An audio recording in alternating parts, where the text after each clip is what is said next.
Miss Maharlika na post ni Spokes Harry Roque. At ang sabi ni Miss Maharlika, itodo na natin.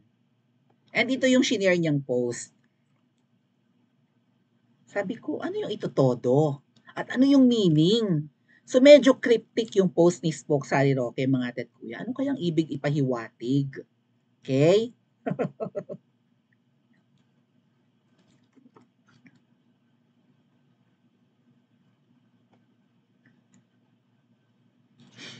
Mukhang the end is near. Parang my way nga din. I did it my way. And so I piece the final curtain. Sabi sa Bisaya. Ang ganda ng kantang yun, to be fair. Kaya lang, di ba, pag kinakanta sa video ko yun, minsan nababang-bang. Para kasing hambog yung My Way, di ba? Yun yung interpretation ko lang. Parang ang yabang lang nung kantang My Way, di ba? Oh. I did it my way. O, ganon, ganap. Pero hindi ko masyadong iniintindi yung lyrics. Naririnig ko lang lagi siya sa mga video, okay? And isinumparaw yung kantang yan eh. Pero the end is near na baga kuting, ha? 2 in a month. Ano yung 2? Okay? Walang subject eh. 2 in a month. Ano yung 2? 2 birds in a month? 2 men in a night? Kaya 3 Pag-usapan natin yung threesome ko no ni Queen Falaka mamaya. Hindi na daw kasi nagagalit ang batota ni Anis. May tsumeka lang na may katresam si Lintik. Tuyot na nga eh. Tsaka mukha siyang mabantot, no? Anyway, meron pa raw isa na pinalipas din ang SONA. 2 in a month, ang aking pakiwari dito mga atet kuya na tinutukoy ni Spokes Harry Roque. May dalawang kaalyado si Kuting na bumitaw sa loob lamang ng 1 buwan. Tama po kaya? Ano sa tingin nyo? Ito ay ano ko lang ha, opinion ko lang. May dalawang kaalyado si Kuting, miyembro ng kanyang gabinete, sekretary niya, bumitaw sa loob lang ng 2 buwan. Sa loob lang ng 1 buwan. Meron pa raw isa na pinalipas din ang SONA. What? Di ba parang may vlog si Miss Maharlika na magre-resign na yun, kaya lang wag muna raw, pinigil. Para nga hindi maging pangit at mababalita naman talaga yan, para hindi maging pangit sa SONA, wag ka muna, patapusin mo muna, palipasin mo muna ang SONA bago ka bumitiw. Kayong mga gusto ko na bumita, parang may ganong kanta, no? Kayong mga gustong bumitaw, bumitiw na kayo. Wag na kayong matakot magurgur. Abno yung mga boss nyo. Boss nyo yung si Bangs? Di ba si Bangs yan? Si Bangabs? Tama ba? Tawag ko sa kanya si Bangs. Hello, Bangs! Parang akyas lang may Bangs. At least hindi ako Bangags.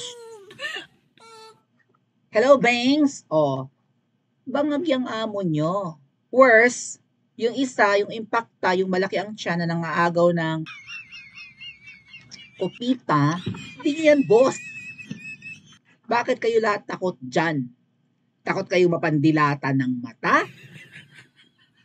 Ano? Takot kayo magurgur, mukhang mangko? Mangko nga yata yan. According to Pastor Kiboloy, every Tuesdays and Fridays, merong voodoo session dyan. Naniniwala yung mangko na yan sa ganyan. Kaya may mga nagkakandategi, kung hindi man nalason yung mga nategi yun, baka nga natusok-tusok na ang monyeka. Right? Singiragyendo, sabi rin. Walang pakulay, wag kumanta mo. Diba? Naniniwala sa witchcraft yung inanitan na yan. Pokemon. Naniniwala sa witchcraft yung inanitan na yan. So, sino itong mga bumibitaw, mga, bakit kayo magkukwit? Panahon ni Pangulong Duterte, si Pangulong Duterte ang naninipa, lahat kapit tuko. Lahat, siguro iba gusto lang i-prove na kaya nilang magsilbi, maging alter ego ng leader, maging sekretarya ng inanita na yan na feeling mailap, feeling in demand, feeling rockstar, feeling artista. Ang dumi ng balat mo, mukha kang mabaho in person. Okay? Buti nga pantay yung pagka-brown mo, mukha ka naman talagang mabaho. Hindi ka man lang nagpabango nung hinarap mo kami ng meet and greet nung pumutok yung ensaymada. Yung issue ng ensaymada, hindi siya mabango, mga ate at kuya. At naawa ako sa sarili ko in a way na parang what? Ano ba tong ginawa ko? Hinaplos ko ang balikat niya. Kasi bawal makipagkamay sa kanya eh. Right? Tapos naman ang pandemic, ayaw makipagkamay. Ang dami rin nakikipagkamay actually. Marami nagpapapicture sa kanya nung time na yun. So ako, para lang masabi na nahawakan ko ang lintek na yan, hinaplos ko ang balikat, ginanon ko. Sabi ko, shit. Parang naawa ako sa sarili ko. Ano to? Anito? Para sambahin ko. Masabi ko lang na meron akong nahawakang panggulo.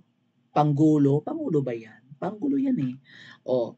So, di ba kay Pangulong Duterte, yung iba takot matanggal, pero sa panahon ni coaching, nagsisipag bitiw. Di ba sabi nyo, pipili kayo ng magagaling? Ay, mga bulok naman yung nilagay nyo. Kung meron mang matino, ay siguro hindi na masikmura ang kamalditahan ng asawa mo. At siguro hindi nila masikmura na ang sinusunod nila at kinatatakutan nila at nagmamando sa kanila at nagmamaldita ay hindi naman yung ibinoto. Oh. So I think ang tinutukoy ni Spokes Harry Roque dito ay itong balita na shinare naman ni Attorney Nick Nangit.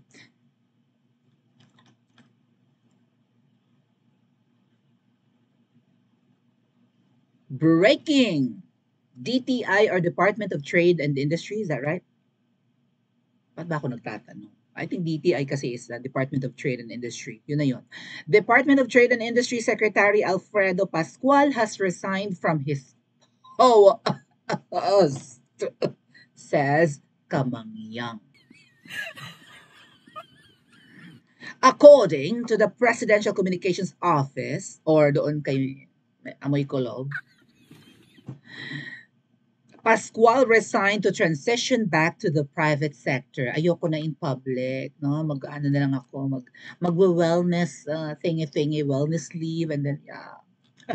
Hindi lang leave, no? Permanently magre-resign na kasi gusto niya ng wellness thingy. The search for a successor will commence immediately to ensure a seamless transition and continuity in the department's initiative. Wag na tayong lumayo. Sino ang isang sekretary na highly performing pero bumitaw? Si VP Sara. Di ba tuwang-tuwa yung mga pinklawan, pati yung mga talyanista, mga goldista, mga loyalista, mga Marcos supporters, tuwang-tuwa sila, nag-resign si VP Sara. Dapat lang, no? Hindi nyo alam, ang balik nun kay Kuting. Ang pula nun kay Kuting, hindi kay VP Sara. Although pwedeng dagdag, 'di ba, dagdag sweldo kay VP Sara ang pagtanggap ng iba pang trabaho aside from being vice president. Pero dagdag na responsibilidad 'yan, ang lawak ng DepEd all over the Philippines. At si VP Sara hands-on, pumupunta sa bawat eskwelahan, kahit malalayo minsan ang eskwelahan na yun, mga pinamumugaran pa ng NPA, pinupuntahan ni VP Sara. Laging umaalis, nagta-travel, kaya nga kailangan niya ng security guards, bodyguards, 'di ba? Men in uniform, security personnel para hindi sila makagambala sa pupuntahang bayan-bayan, probinsya. Ay, dadating ako diyan, hindi mo prima daw na si VP Sara eh. Dadating ako diyan, kailangan may mga escort akong pulis ha, hindi siya ganoon. Meron siyang bodyguards. Inalis, binababoy niyo. So kung si VP Sara naka-unity na nga, binababoy, ginago ni Kuting, ito pa kayang mga hindi popular na secretaries? Bakit nagbitaw? Oh, karangalan yan, pampaganda yan ng portfolio ng isang, di ba, ng isang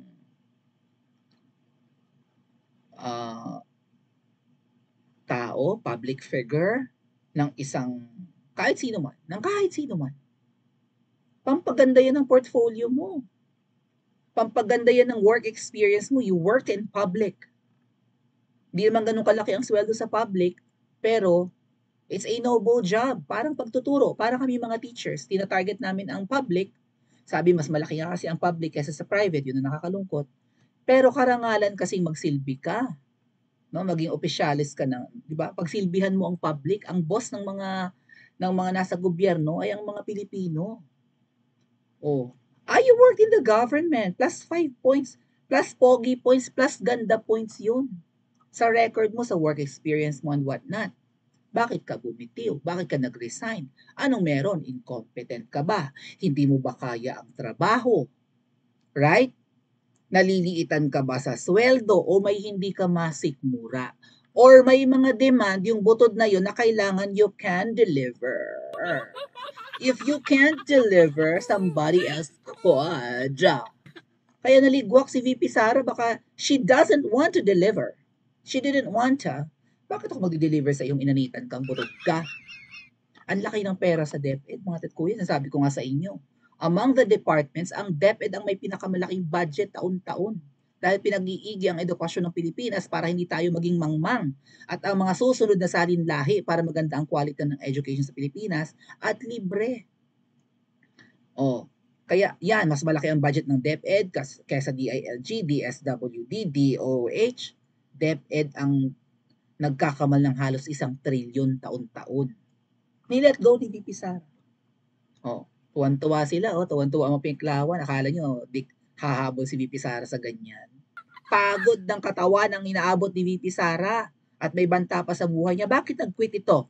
Sabi ni Attorney Nick, nagbitiw na raw sa pwesto si DTI Secretary Pascual. Sa kahit anong organisasyon, ang marka ng mabuting pamumuno ay ang pagtatagal ng mga kasapi nito. Ngayon, bakit umalis siya? Yung totoo. Ayan, mukhang babasahan ni Attorney Nick ng baraha ito. Tama, no? Kung mabuti kang leader, yung mga subordinates mo, yung nasasakupan mo, yung mga followers mo, will follow you to the ends of the earth. Hindi ka iiwanan. 'Di ba? Kahit batikusin ka pa na ikay nagpupulburon, ikay bangag, ikay wala sa sarili, ikay tuta ng kano, hindi ka iiwanan ng mga yan. Kahit anong pagkikriticize sa iyo ng mga DDS vloggers, ng mga sumasama sa hakbang ng maisog, hindi ka iiwanan ng kakampi mo kung walang problema sa iyo. But in the first place, kaya nga may mga hakbang ng maisog, kaya nga kami ng mga dati mong supporters, kasama mo sa kampanyahan, sa pagpapa-recount noon sa di umano'y pandaraya sa iyo ng BFF Lenlen ko na namimigay ng lugaw, ng pandesal at mineral. Diba? Hindi ka namin tatalikuran. Yung number 1 mong supporter na vlogger, si Miss Maharlika na lang. Iniwanan ka. Isang dekalibreng Gabriela Silang na supporter mo. 'Di ba? Iniwanan ka. Mismong yung parang kapatid mo nang si Attorney Vic, iniwanan ka. Ang kaisa-isa na lang sanang taong mapagkakatiwalaan mo, dumidiskarte na maganda para sa iyo. Pinagtakpan na nga yung mga kalokohan mo at kasabawan mo. 'Di ba? Tinake nyo for granted. At dyan kayo ngayon, yan ang problema no? Pinili nyo ang mga oligarchs, ang mga elites, ang mga dilaw, at ang mga makakaliwa. Kaya, no doubt na baka napipinto ang, alam nyo na, PP3. Webes na yon. Kinabukasan, Friday, si Miss Pebbles may ino-organize na, di ba? Na Friday ganap-ganap sa EDSA. Sabi ni Miss, mamaya ko sa iyo ichika. Sa susunod na topic. Maraming chilika si Miss Pebbles sa akin. Talagang may phobia raw ang mga yan. May takot pala kayo Ayaw nyo palang maulit ang kasaysayan ba't hindi nyo alisin yung tumat? Ang pangit. Sabi ko nga sa inyo, di ba? Di bali na mapagsabihan kang matakaw, wag lang magnanakaw. Todo ang nakawan ngayon. Kuting. Kung hindi ikaw ang gumagawa, ang mga tao mo. Loto na nga lang, kaduda-duda. So baka yung mga ina-appoint mo na they are pressured to deliver to somebody or to that to the powers that be. Hindi naman ikaw ang powers that be or the power that be. Kuting. Hindi naman ikaw ang sinasamba ng mga to at kinatatakutan. Alam ko malaki ang tiyan ng kinatatakutan ng mga to Mapandilatan lang na mata, takot na May mga voodoo sessions nga naman, di ba? Baka magurgur. So, okay, bigay sa'yo ang pwestong yan, mag-deliver ka. Dapat naka-luggage. Ay, ang dai naman ang i-deliver, naka-luggage, no? Naka-maleta, ganun ba yun? Kasi may nababanggit na mga luggages dyan sa Okada, di ba? Yan ba yung mga dinideliver, yung mga naka-luggage? Nagtatanong lang kami. Ngayon, kung hindi masikmura ng mga tao mo, ng mga inilagay mo dyan, ang mga kabaliwan nyo, kasakiman nyo, katarantaduhan nyo, power tripping nyo, ay baka nga talaga magko-quit yan. Kasi kung vague ang reasons kung bakit magko-quit, sasabihin, ay gusto ko na lang in private life na lang ako. Gusto ko maging part na lang ako ng private sector, ayoko na in public, ayoko na maging government officer. That's kainutilan. Ginrab mo yung, 'di ba? Ginrab mo yung posisyon na yan, ibig sabihin kaya mo eh. Bakit? Ba't hindi mo kinaya? Kung tutusin, nag-overlook ka nga lang eh. Kung ikaw ang secretary, di may mga assistant secretary ka na magtatrabaho ng pash-pash para sa'yo. Mayroon kang mga, di ba, undersecretaries at mga staff. Ikaw, kung tutuusin, di ba, tawag ka lang meeting, ano ang ginawa nyo? Ano ang kailangan nating intindihin? Gaano kalaki ang kailangan?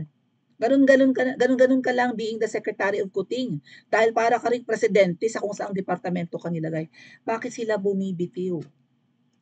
Hindi nila kaya ang trabaho? Hindi kaya ng utak, hindi kaya ng katawan, hindi kaya ng puso, o hindi kaya ng kaluluwa? Paki-comment po sa comment section at mag-like and subscribe din po.